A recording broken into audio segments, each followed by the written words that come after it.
Hi, this is Carmel Mims with Pet Pals, and you're watching TNE Magazine. In today's interview with Carmel Mims, we discussed her journey as an entrepreneur, her inspirations that came from her mother, who is also an entrepreneur, and the great people that she meets every day with their oh so cute and adorable pets, as well as a class for a pet disaster preparedness. Hi, this is Carmel Mims with Pet Pals, and when you book your first service with me, mention TNE Magazine and you will get 10% off. Hi, I'm with Carmel Mims, the founder of Pet Porter Pals. How are you doing today? I'm doing very well, thank you. How are Awesome. you? I'm good. Thank you for asking. Yeah. So let me start off by asking you what influenced you to come up with your business of caring for both senior citizens and their pets. How's that come about? Yeah, so my mom and I are huge animal lovers, and I've just grown up having all sorts of pets, and I knew that my dream would be to have a career involving pets somehow, but I didn't quite know to what extent, because I know being a veterinarian is not my thing, because I'm very squeamish, so I didn't want to be a dog trainer, so I thought, what can I do to work with animals, while also my second passion being helping people. I have a background in working with children, teens, and adults with developmental and intellectual disabilities, and also people who are overcoming homelessness. So I love helping people, and I thought, what can I do to fuse these two passions? And the idea was just born, and I'm so grateful that I'm able to have a career where it's truly gratifying to be able to work with people and animals at the same time. So. Well, that's how it came about. Wow, that's so amazing. So how many years have you been doing this? It's only been 6 months. Oh, really? The business is very new, not even a year. So, but it's been a great 6 months so far. I'm really excited to see what it will grow into. But as far as at least working with animals, like I said, I've had a variety of animals my entire life, from dogs, cats, rats. Yes, rats. Oh. I know most people are like, what? But I love rats. They're really cool pets, I promise you.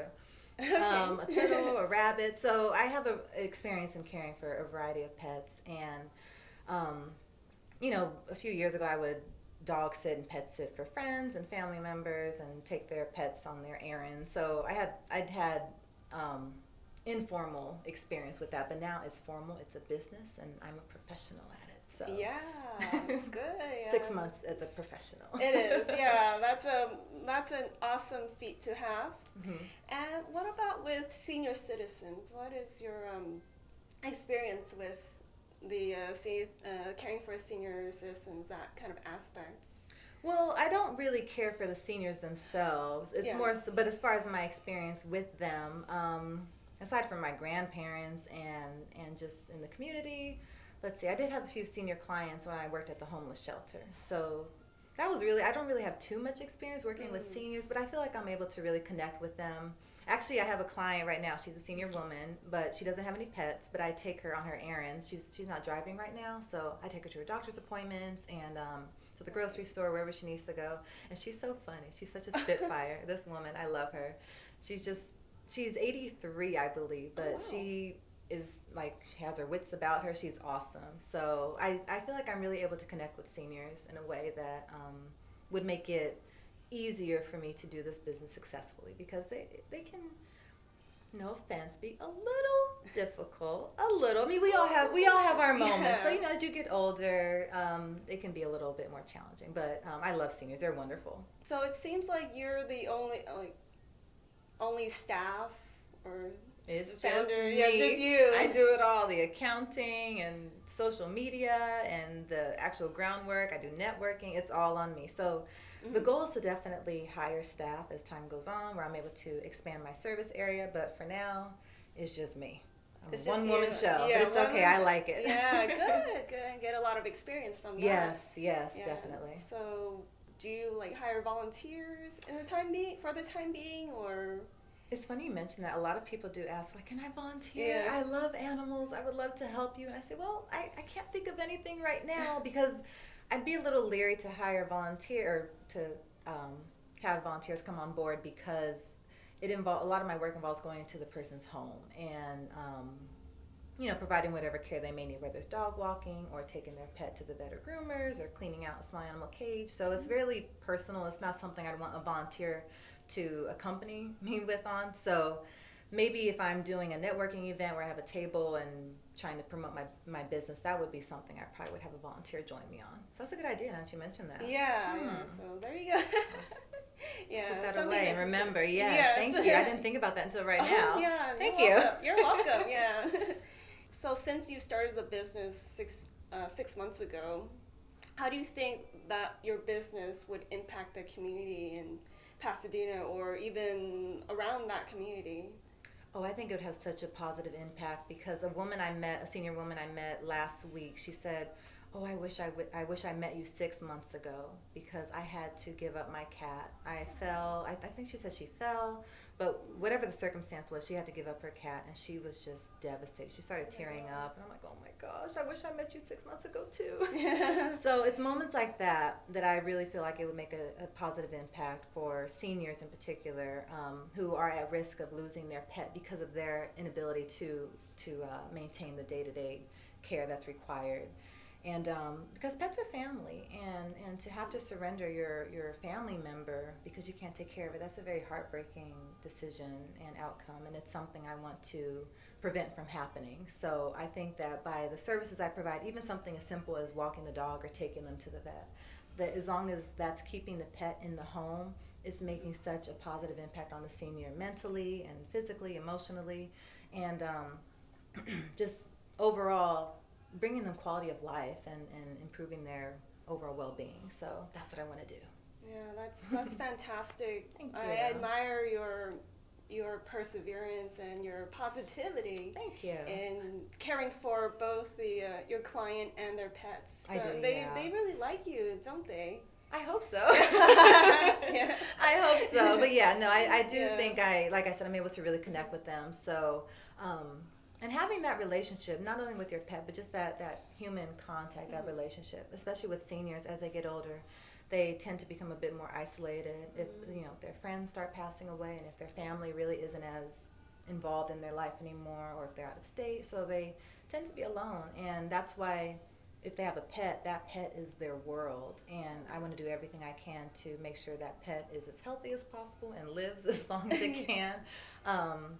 But also having that relationship with them. I'm not one to just be like, oh, hey, Miss Smith, hi, Fluffy, how are you?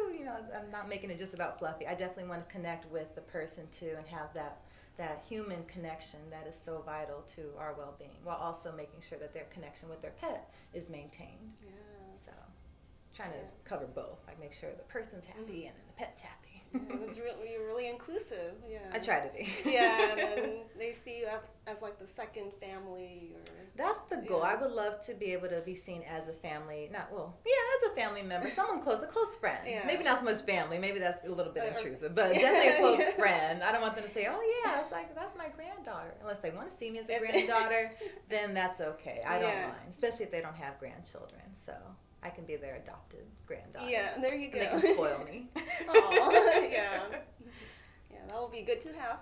Yes, it's nice to be spoiled every now and then. Yes. What do you think is the most rewarding part of your job? I'd say just knowing that the senior's life is being, like their day is being improved, or their day is being brightened because their pet is being taken care of, because a lot of their joy is derived from their pet and making sure that their pet is well taken care of. So if it's something like, I know one of my clients, she's a senior woman and she broke a bone in her foot. So she needed help walking her dog and taking him to the vet and groomers, and I helped her out with those things, and I know it meant the world to her. Even it's just something simple, like it's not a really big deal to walk a dog or to take him to the vet. It's like right up the street, but to her it just meant so much, because that dog is her child essentially, or she has kids, she has human children, but she loves her dog so much. So just knowing that I can help change someone's life, even with something so simple, is just that makes it worth it for me, and I love it. So that's what helps keep me going, to not give up, even though having a business is really tough, especially a new one, and trying to really get it going. But just knowing that I can help make a senior's day by making sure that their pets are well taken care of, and making sure their pets stay at home with them and they're not taken away because they can't do it anymore. Mm-hmm. That's what is so gratifying to me. So. Yeah, wow, that's amazing. Yeah. If you don't mind me asking, do you have any future goals for your business? I don't mind you asking at all. I love when people ask this question because I'm really excited about what my vision is. Mm-hmm. So my ultimate goal with my business is to have my own pet sanctuary / pet retirement home for in the event of if a senior just has no ability whatsoever to take care of their pet at all and they don't have any family members or friends to entrust the pet to, the pet can come stay with me in my facility and I would then be the guardian and the pet can just stay there for the duration of its life, be spoiled rotten, and just wouldn't, and there would be no risk of it being surrendered to a shelter to be euthanized because a lot of the time senior pets, they don't get adopted because everyone wants a puppy or a kitten, which I get. They're very cute, but senior pets have so much love to give and they're often overlooked in the shelters. So I want them to avoid the shelter altogether, just come stay with me, be spoiled, lay in the sun, go in the pool, and just live in the lap of luxury.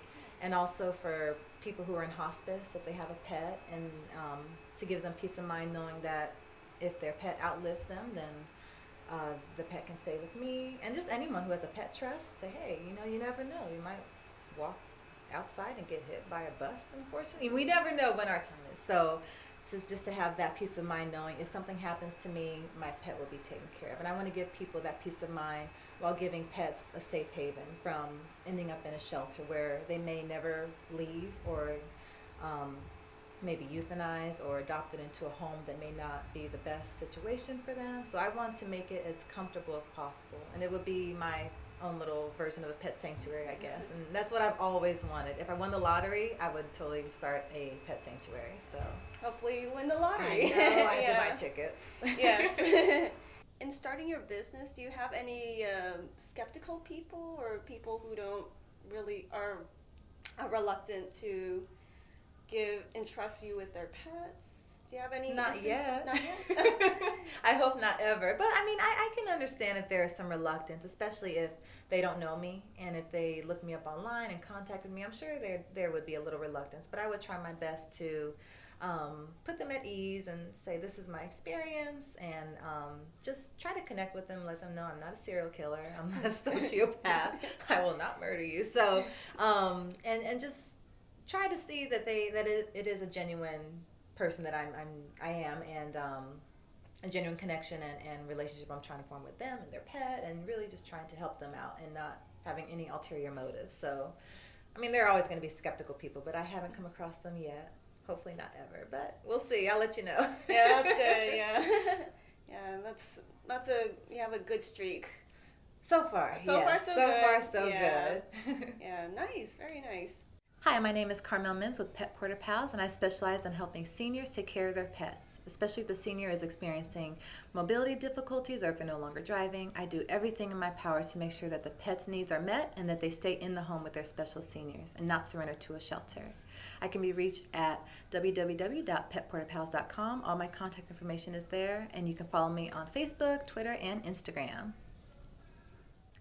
Out of all your clients, do you have like a favorite? Oh gosh, if I told you, then I wouldn't want them to hear. Okay, so, oh gosh, as far as human clients or the pet clients? Or both? Let's say pets. Okay, the pets. Okay. Just to make it easier. Well, okay, so this client, and it's really I work with her family too, so they know I'm crazy about this dog. His name is Beorn. He's a Golden Doodle, and I love him so much. We have such a special bond.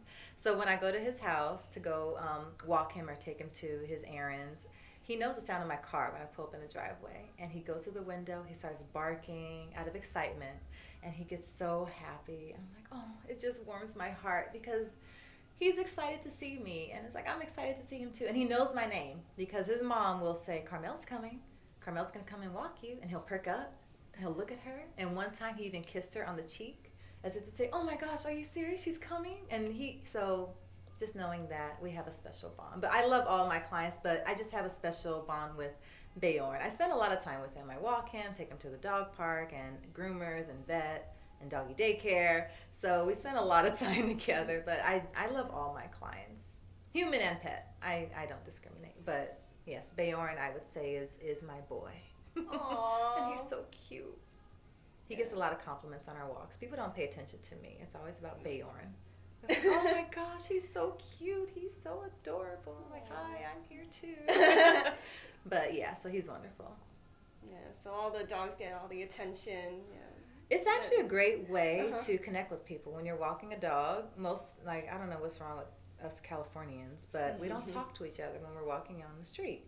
We just keep going, don't even make eye contact, or people look at their phone. So having a dog is a great icebreaker because people will start talking to me because of him. Or they'll walk on the other side of the street because he is pretty large and they get a little scared. But he's a great icebreaker. So it's a great way to meet people, having a dog. But he's wonderful. I love Beorn. Aww. Love you, Beorn. Even though you're not watching this, but I love you. He knows. Shout out. Shout out to Beorn. Yes. Yeah. So yeah, it's always good to have like a winged dog. He is. Yeah. Yes, that's my buddy. That's my road dog. He's awesome. Yeah. And you said you have other pets as well? I have 2 cats right now, Mamas and Coco. I love you. I adopted them from the Pasadena Humane Society. They are both black cats, and they're both seniors. So they had 2 strikes against them, unfortunately, because people believe in that silly superstition about black cats being bad luck. They are not. And seniors, as I mentioned before, senior pets tend to not get adopted. So I really wanted to help adopt a senior cat and an all-black cat. Plus, black cats look like mini panthers, and they go with everything, all your furniture. They look so sleek and like little ninjas, and they're great. So adopt a black cat, please. They're wonderful. They're not bad luck. Yeah, they're super cute. They are, yes. They're my babies. I love them. So. Do they get jealous of one another? Yeah, or of any other pets that you happen to bring in. Oh, they wouldn't allow that. Oh, no. Mama's, she's a little territorial. I had her first, and then I adopted Coco thinking that Mama's was lonely. Boy, was I wrong. She was not lonely at all. She enjoyed having the house to herself and me to herself. And she, we had a few issues with the whole transition of having another cat in the house when Coco came on board, but we're at a much better place right now. They tolerate one another. But no, I don't bring any. I wish I could board animals at my apartment, but the bloodshed that would occur, and I'm sure my mamas would probably kill me in my sleep if I even dared to bring another pet in the home. Bringing Coco on board was enough for her. So, but they get jealous of one another. As soon as I start petting one, the other one comes over. It's like, you have a second hand there that can be petting me now. So, come on, let's do this. Don't just give her the attention. So they do get jealous of each other. But I tell them, look, girls, my heart has enough love to give both of you. That's why humans have 2 hands, to pet both of you at the same time. So don't worry, we're good. Yeah. They're funny. They're characters. Oh, good. Yeah, your children. You love they your are, children. Yes, they're my children. I tell my mom all the time, look, these are your grandchildren. I'm not having any kids. No, these are your children. She's like, oh, I love your cats, but I want grandchildren. Like, no, these are your grandchildren because those are my babies. And I tell her too, I would run into a burning building for these cats. I know it sounds crazy, but I would. Those are my kids. Any parent would do that. I would take that risk too. Yeah. They're my babies. Yeah, so. Such a caring soul you have. Yeah. Well, thank you. Most days. Most days. I have my moments, like the seniors. Yeah. So I've heard you do classes on pet disaster preparedness. Tell me a little bit about that. Yes. So I am collaborating with the Altadena Realty Group. They specialize in helping seniors with their realty needs. So we're both in the same boat, essentially, with helping seniors. And we teamed up because we, especially in light of all of the natural disasters that have been taking place here in LA, with the fires and the mudslides up north, it's been really tragic, but unfortunately it's been good timing because it really brings to light the importance of being prepared, not only for us but for our pets too, especially if we need to evacuate quickly. It's really important to have essential items packed away already so you can just grab it, get your pet, and skedaddle out of there. So what we teach in the class are important tips to take before a disaster, like vaccinating your pets, updating their contact information on their tags, and going into detail as far as to what items should be placed in the emergency pet kit, and then tips for after a disaster. So we've gotten a lot of positive response from that. We've had one class so far, And we also go into detail. I bring my own personal pet kit for my cats and show them what I have. Now they're all set. My cats are all set. I have a backpack with water and like a can of beans. So if something happened, I'd have to figure out something for myself. But as long as my cats are good to go, then that's all that matters. But yeah, so we hold them at public locations, like we had it at the Altadena Community Center, and we're hoping to have it at various libraries, but we really want to have them at senior centers and senior like housing communities to really educate the senior pet parents. But overall, we want the public to be educated on what to do for their pets in the event of an emergency. And they're free. They're always free. We don't charge to give out information. We give out raffle prizes and refreshments. I know food is always a big incentive. At least I know it is for me. And if there's ever free food, I'm like, I'm there. So make sure to have free food, raffle prizes, and just a lot of information. We give them checklists on what they need to do so they can have a visual as far as, okay, let me go to the store or see what I have at home to pack away for my pet, because we never know. The big one is coming at some point. So I know I'm scared, but it's good to be prepared. So that's what we really want to stress to pet parents, and we're hoping that we can not only promote our businesses, but it's really about educating them. So we're excited to really get the show on the road. It's like going on tour because we're going to different locations. The Pet Disaster Preparedness Tour. Yeah. If you have a shirt, I want one. Oh, I'll keep that in mind. Thank you. Yeah. Need to have one design. That'd be fun, though. Yes. That's a good idea, actually. Yeah. You keep coming up with these really good ideas. Thank you. Yeah. You're marketing girl. Yes. I like that. Very smart. So how would someone who's curious about the class would find out that information from you? Follow me on social media. I post all of that. I post it on my Facebook, Instagram. I'm still compiling up my email database, so I'll be doing that. But as far as for the general public, on my website, I think I'll try and put an events page on there so people can know. But social media is the best way. Or if they want to call, you can always call the old-fashioned way. Just give me a call, say, Carmel, when is the next event? And I'll tell you. Yes. So as a founder of Pet Porter Pals, do you have to input a lot of preparation for building your own business? Because you started from pretty much the ground. Nothing. Really? From nothing. So, well, yeah, I started from nothing, essentially. I don't have any formal schooling with animal care or anything of that nature, although I do want to go back to school and learn more.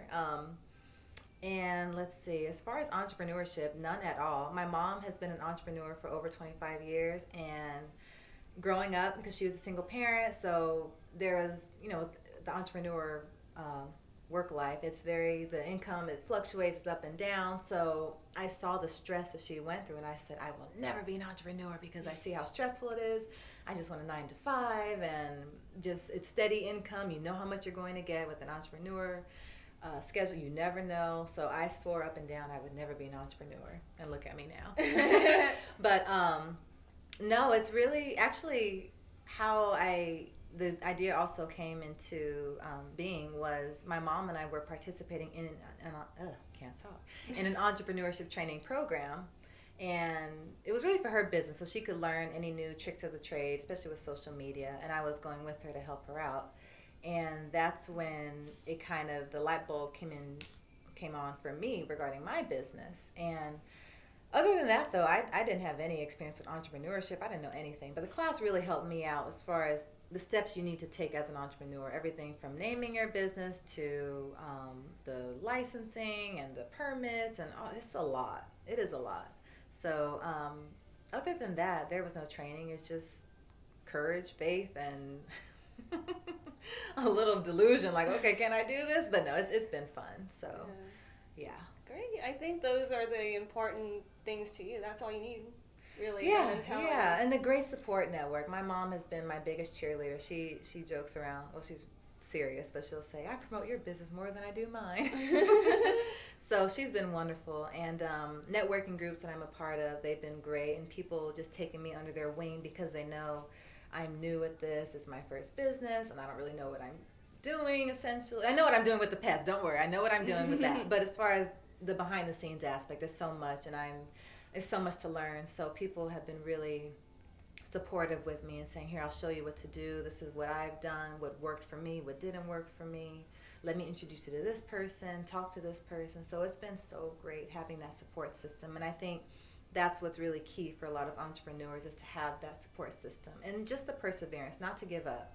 Because if it's your passion, don't give up. Even it's going to be hard. It's not going to be sunshine and rainbows for the rest of your entrepreneur career, but just to push through the tough times. And I have to remind myself of that too, because I get discouraged, but I just keep pushing and saying, I know this will be successful, and this is my passion. I'm not going to give up. I have my cheerleading squad with me and these animals to help and seniors to help, so I can't give up now. And I think that's been really helpful for me. Yeah, and I can tell you're going to be successful. Oh, thank you. I tell myself that too, and it's like, am I? There are moments of doubt, but I have to just shut that off, turn that voice off, dismiss it, and say, no, I will be successful, because there's so much power in what we say, power of the tongue. And if I'm speaking negatively, like, oh, this will fail, it's not going to work out, then it won't. But by me saying this will be successful, I'm going to get clients today, I'm going to help change this person's life, I'm going to help with this pet and make the world a better place, then it will happen. One pet at a time. Yeah, one at a time. One at a time. Yes. But hey, if it's just one person's life that I'm impacting, then that's enough for me. But I'd much rather impact a lot of lives. So I'm hoping that will happen. And you will get to that point. Thank you. I will. You're right. See, power of the words. So yes. I will impact a lot of lives.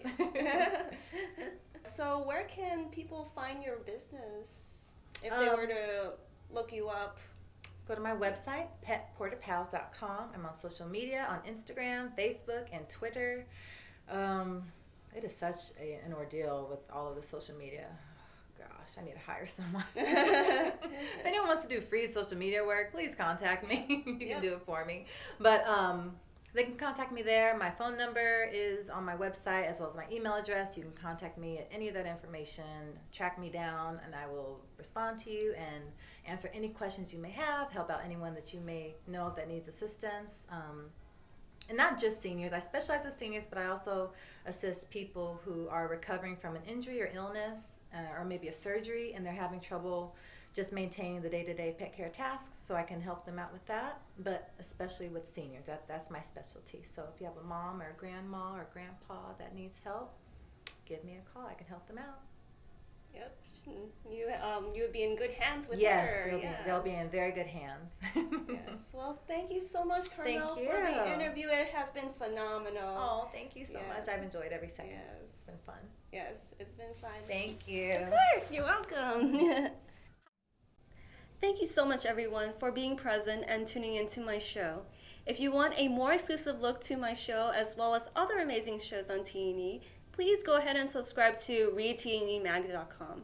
And if you use my promo code, which is Jessica16, you'll receive 30% off all your subscriptions. And as another bonus, if you sign up for Pet Porter Pals and you mention T&E Magazine, you'll receive 10% off your first service. Again, thank you so much for tuning in. We'll see you next time in the Now with Jessica Lau.